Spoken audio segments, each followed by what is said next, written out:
Hey, salut Julien, comment ça va? Salut Seb, de mieux en mieux, Colin, là, la Bon, forme elle parfait. revient.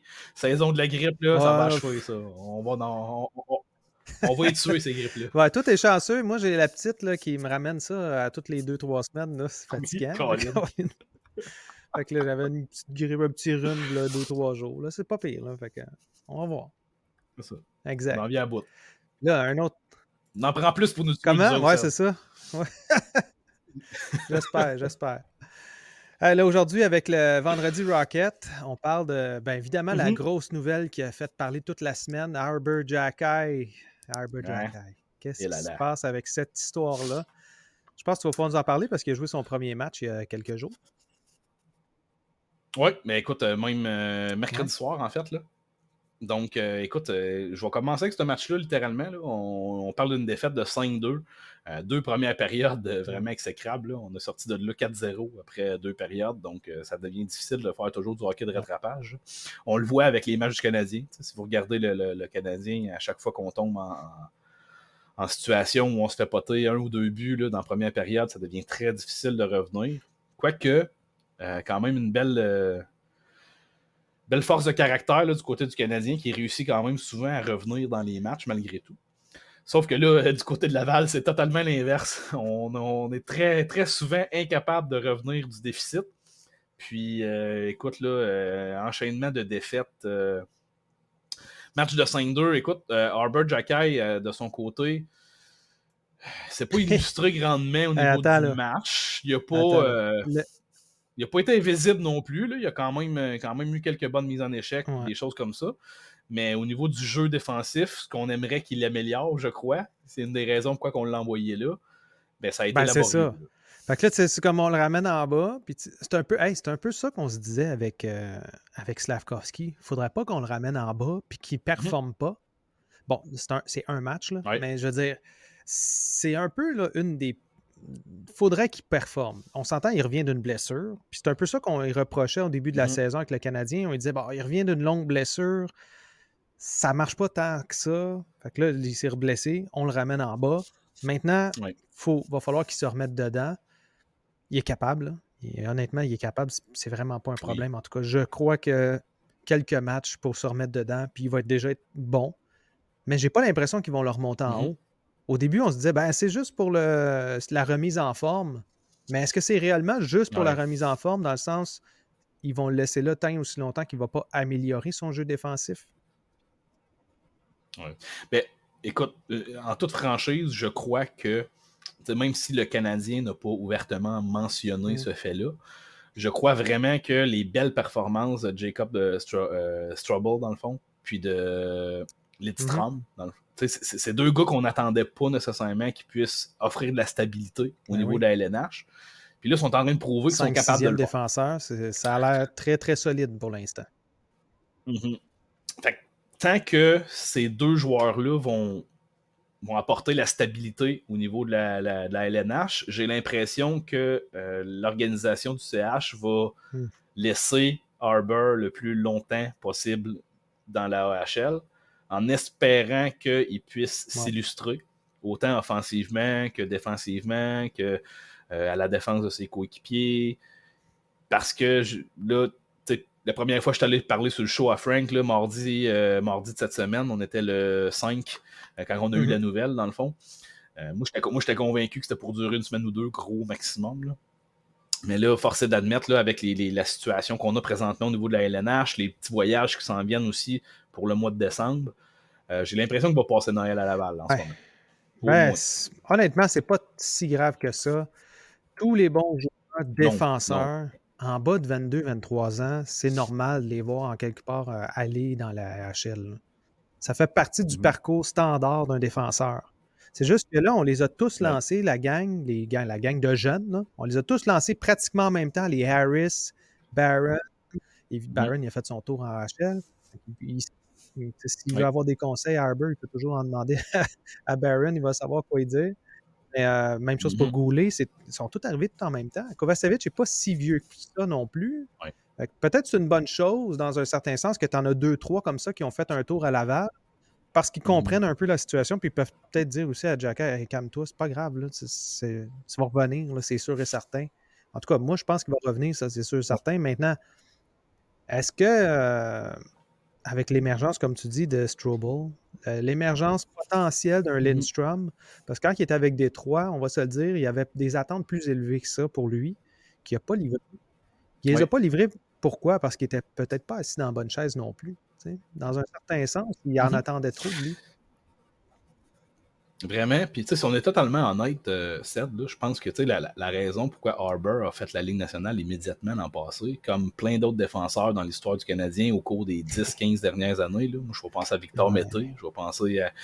C'est un manque de profondeur. C'est pas parce que les gars étaient prêts. C'est qu'on a un manque de profondeur, puis on a besoin de joueurs pour remplir des chandails, puis jouer des minutes de jeu. Puis c'est eux autres qui sont par défaut les plus aptes à le faire. Ça veut pas dire qu'ils sont prêts à être des bons défenseurs constants dans la LNH, dans le fond. T'sais. Puis c'est un peu le problème de Jacky, je pense. Même, moi je l'ai mentionné, là, puis il y a plein d'autres experts qui en ont parlé aussi, mais sa prise de décision. C'est pas.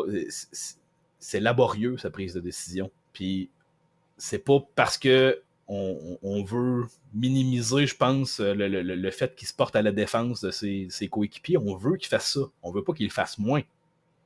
Sauf que je vais penser à un moment précis, puis là, vous voyez que je réfléchis, puis je m'en vais dans ma mémoire, là, mais il y a un moment donné, un match, je me souviens plus contre quelle équipe, il a subi une grosse mise en échec, une bonne mise en échec percutante dans le coin, et le premier réflexe qu'il y a eu, c'est de se battre immédiatement contre le gars. Hey, c'est pas parce que tu te fais geler que tu es obligé de te battre, même. Là.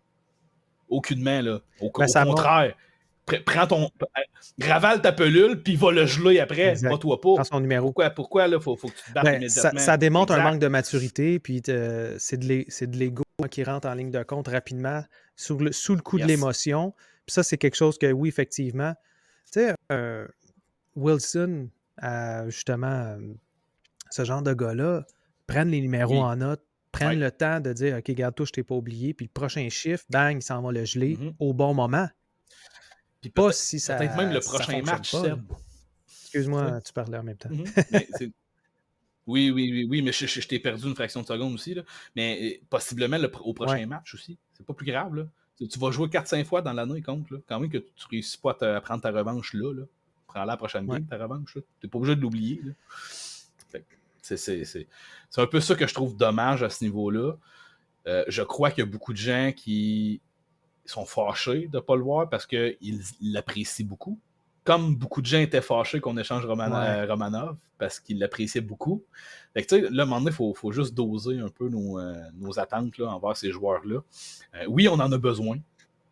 Sauf que dans l'état actuel des choses, moi, de mon point de vue bien humble, j'ai l'impression qu'il nuisait plus à l'équipe qu'il l'aidait. De toute façon. Et je suis probablement pas le seul parce qu'il est rendu à Laval. De toute façon, est-ce que vous aimez mieux le voir assis dans les estrades à regarder des matchs ou jouer des matchs puis être présent? Dans un certain sens, c'est un peu ça le choix qui serait arrivé parce qu'ils ne vont pas enlever une formule gagnante, comme on dit dans ce moment. Le Canadien gagne, le Canadien compétitif. On va voir comment il a été compétitif face aux Kings. Malheureusement, on l'enregistre à l'avance, nous autres. Que vous allez pouvoir nous le dire dans les commentaires. Haha, vous êtes trompés, mais j'ai l'impression que le Canadien pourrait être compétitif contre les Kings. Puis malheureusement, ça fait en sorte que Jacky, il est dans les estrades, puis il fait rien. Il se tourne les pouces. Moi, j'aime mieux le voir avec Mailloux. J'aime mieux le voir avec les autres gars comme. En fait, toute la il y en a quelques-uns qui sont blessés. Il faudra peut-être faire un petit round-up de qu'est-ce qui se passe là. Mais j'aime mieux le voir jouer. J'aimerais vraiment mieux le voir jouer. Entre autres, ce soir, donc 8 décembre, match contre l'ancienne équipe, Alex Belzile, qui va retrouver son ancienne équipe, donc contre le Wolfpack. Puis, il va y avoir un match aussi le 9 décembre, encore une fois contre le Wolfpack. Puis, puis dans ce programme-là, samedi, si vous y allez, c'est un match Teddy Bear. Je ne sais pas si vous avez déjà vu ça. Premier but que. En fait, le Rocket va avoir de la pression. Il faut qu'il score un but. Aussitôt qu'il y a un but qui est compté, les Teddy Bears se le font lancer sur la glace. Puis ça se ramasse là, des montagnes de Teddy Bears. Là. Donc, Teddy Bears, des oursons en plus, là, évidemment. Fait que ça, c'est le samedi. Mais sinon, Il y avait 2 matchs aussi, donc contre Vancouver. Ouais. Dans le fond, on revient à Ouais. la fin de semaine dernière, dans le fond, parce que vous savez, là, depuis qu'on fait les vendredis Rocket, là, dans le fond, c'est beaucoup le week-end, là, qu'il y a 2 matchs ou 3 matchs dans le week-end. C'est pas mal la façon de faire. Donc, 2 matchs la semaine dernière contre les Canucks d'Abbotsford, une des bonnes équipes de la Ligue, Ouais. encore une fois. Donc, on a subi 2 défaites. On parle d'une défaite de 4-2 lors du match de vendredi et d'une défaite de 4-3 lors du match, lors du match de samedi. Donc, encore des matchs difficiles. On voit que manque de constance du côté des gros canons du Rocket présentement. Très difficile pour Joshua Roy depuis un mois, là, au moins un mois. Dans le sens où commencer l'année, il était dans le premier marqueur de la Ligue, même il est resté longtemps dans le top 10. Pour vous donner un update là-dessus, il est rendu le 30e meilleur pointeur de la Ligue. Donc, c'est vraiment une chute libre là, à ce niveau-là. Donc, pour ceux qui le voyaient jouer sur le premier trio avec le CH, on est loin du compte Il y en a, encore, je pense, il y en a présentement. quelques-uns qui disaient non, Joshua toute l'année en bas, s'il vous plaît. Fait que ceux-là, Oui, on faisait partie de ceux-là, ouais, je pense. oui, On c'est aurait ça. aimé ça le voir On monter, le mais savait, bon, ouais, c'est on le ça. savait, c'est sûr. Oui. Puis là, l'autre stat qui fait peur un peu, puis là, je vais vous rassurer un petit peu par après, là, mais l'autre stat qui fait peur un peu dans le cas de Joshua Roy, c'est qu'il est à moins 15 présentement, donc très souvent sur la patinoire à 5 contre 5 pour les buts de l'adversaire. Pour un gars qu'on disait quand même qu'il a un bon jeu dans les deux sens de patinoire déjà à son âge, un jeu intelligent, ben écoute, ça devient une statistique pas très reluisante, là, honnêtement. Cependant, là où je veux quand même vous rassurer, là, en général, écoute, c'est 30, un petit peu, il y a 30 équipes à peu près en Ouais. HL, là, 30, parce qu'il y a une division de 10, fait que c'est bizarre C'est là, ça. comment que les divisions sont faites. Il faut prendre en considération que le Rocket est présentement la 3e pire équipe de la Ligue au complet. Donc, ça va très mal pour le Rocket de Laval. On s'éloigne de plus en plus d'une place en séries éliminatoires parce que le Utica Comet commence à s'éloigner un petit peu au niveau des points. Ils ont 2 matchs en main sur le Rocket. Ça va vraiment prendre un revirement de situation drastique après Noël pour avoir une chance de participer à la première ronde des séries. Surtout, ce qui est dommage, c'est qu'à peu près tous les clubs font les séries en OHL. Donc, si clairement le Rocket ne les fait pas, ça va être. Ça s'enligne pour être extrêmement difficile. Puis bon, là, si on va au prorata de buts pour, buts contre, ben, on parle de 70 buts pour 90 buts contre. Donc, tu sais, le moins 15 peut quand même s'expliquer rapidement avec cette statistique-là. Donc, pas pour rien là, que je prends le temps de vous l'apporter. Donc, on parle d'une fiche de 5 victoires, 12 défaites et 3 victoires en prolongation. 3 défaites en prolongation, excusez. Fait qu'on va chercher un point dans ces matchs-là. Donc, quand même, une année laborieuse pour le Rocket. On est excités parce qu'on avait beaucoup de jeunes joueurs puis beaucoup de talent dans l'équipe. Sauf que là, on voit que le manque d'expérience vient faire extrêmement mal au Rocket de Laval. C'est ça, en fait, c'est que c'est des jeunes. Hein? C'est des up and down. Puis des gars comme Joshua Roy, faut s'en attendre. Là, il commence là, sa carrière pro. Fait que peut-être qu'il y avait un high au début, donc Monsieur Octobre.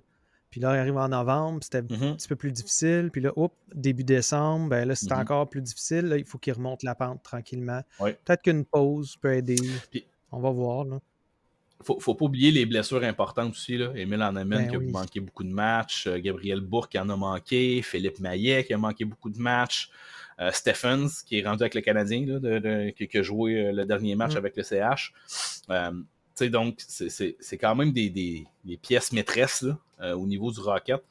Puis, ils ont manqué énormément de matchs. Donc, c'est plusieurs facteurs. On parle de no excuse, c'est pas une excuse pour l'équipe. Je crois qu'ils auraient pu être beaucoup plus performants que ça, malgré tout. Manque un gardien d'expérience, manque probablement 2-3 défenseurs, peut-être plus 1 ou 2 défenseurs, puis 2-3 attaquants qui viendraient stabiliser le tout là, pour avoir vraiment une équipe performante en Qu'est-ce qui HL. manque? Il manque Alex Belzile. Il manque Alex Belzile, vraiment. Entre autres. Puis quand tu regardes, même en termes statistiques, là, tu regardes Alex Belzile en ce moment, il est 5e. 5e place, avec 22 points en 21 matchs. Donc, il est à plus d'1 point par match. C'est exactement le genre de grand frère, entre parenthèses, qui aurait bien été avec un Joshua Roy. Bon, malheureusement, il n'est plus avec nous. Ouais. Il ne fait pas plus d'argent parce qu'il est encore dans la Ligue américaine. Non. Mais le seul, en fait, qui m'impressionne vraiment, c'est Logan Stankoven, qui est maintenant rendu premier dans la Ligue. Puis lui aussi, c'est une recrue. Là. Donc, puis 1-2, c'est les deux équipes, c'est des deux équipes du Texas. Là, donc, des équipes qui appartiennent à... C'est Maverick Book puis Logan Stankoven. Donc, les deux appartiennent aux Stars. Aux Stars. D'accord. Mais il ne faut pas oublier que Logan Stankoven était quand même vu comme un espoir très élevé là, du côté. Donc, tu sais, je pense qu'il était top 20 là, dans son année de repêchage, je me souviens bien. Non, il a été 47e. Quand même. Ah, ok, il a début droppé, deuxième en round. fait, lui. Il a beaucoup droppé, en fait, selon. En fait, c'est tout simplement parce que. Dans l'année de parce qu'il est repêchage. petit. Il est 5 pieds. Attends, je l'ai ici. 5 pieds 7. 5 pieds 7, 170 livres. Fait que c'est un peu à la Caulfield. Là. Il a droppé juste à cause de ça, en réalité. Là. Mais c'était un espoir top 30. Là. Puis c'est un grand talent. En tout cas, ça je vous le confirme. Là, si vous avez la chance de le voir jouer avec Robertson ou Ropeans dans les prochaines années à Dallas, ça peut. Oui, exact. Mais tu sais, c'est là que tu te dis, en fait, là, pour le point à Alex Belzile, là, ça coûtait quoi de se donner un contrat à un volet puis coûte rien. De le soumettre au balotage? Ça coûtait quoi de faire ça finalement? Parce que c'est exactement ce que les Rangers ont fait.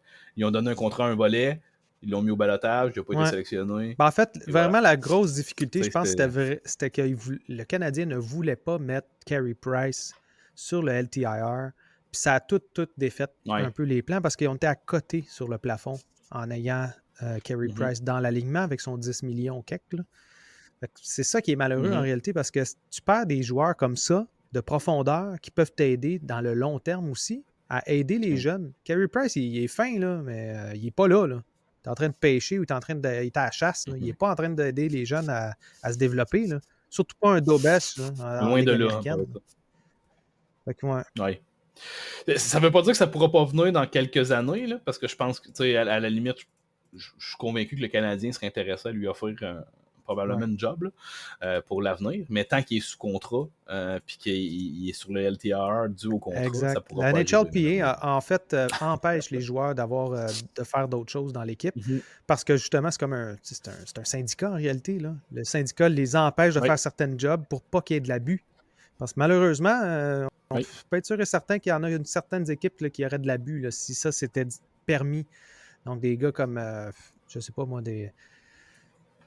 Shea Weber qui se ramasse sur un LTIR à long terme, puis qu'on sait très bien que la réalité, c'est fini. Là. Il n'annonce pas sa retraite tout simplement pour récolter le chèque. Mais il y a peut-être certaines équipes qui auraient tendance à le mettre sur le payroll pour d'autres choses en attendant. Là. Définitivement. Là-dessus, c'est sûr que les équipes auraient avantage. Hein? Tant qu'à payer le joueur, on peut-tu l'utiliser un peu? Je pense que c'est un peu ça l'idée derrière. Mais c'est ça. Les conventions font en sorte que ça ne se fera pas.